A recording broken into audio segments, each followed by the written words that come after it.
This last Sunday was a wonderful day. We celebrated Easter or Resurrection Day, whatever you call it. But whatever you do call it, it was the day that we celebrate, the day that Jesus came, died, and was resurrected again.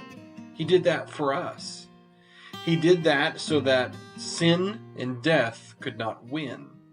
He blocked the power of sin and darkness. Can you believe that? So, what happens when this message gets out?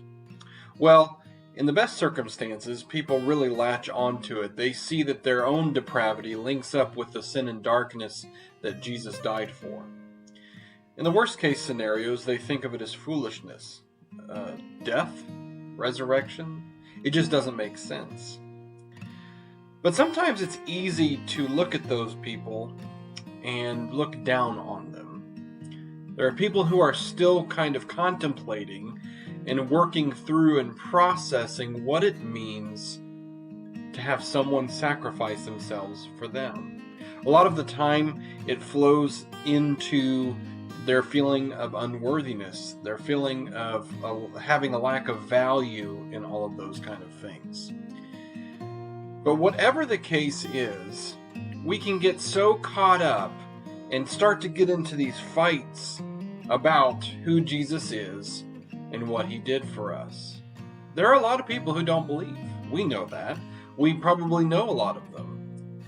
But the problem is when they are intersected with their own darkness and the fact that they actually need a Savior and that they can't do this on their own, we see that there is a moment of contention, a time where they could go one way or go to the other. 1 Corinthians chapter 1 verse 18 says, "For the message of the cross is foolishness to those who are perishing. But to those who are being saved, it is the power of God." We remember that because we have been in darkness. We have been in death. We have allowed ourselves to embrace that which is not healthy for us in our spirits. And some people will look at our belief system and they'll think that it is absolute trash and foolishness. It's because they're still dealing a lot of the times with their own pain, with their own hurt, and it's not going away. They see the darkness around them as evidence that God is far away and he doesn't care. But sometimes what we have to show them is that we were put here to make the world a better place to be. So the message of the cross is foolishness to those who are perishing.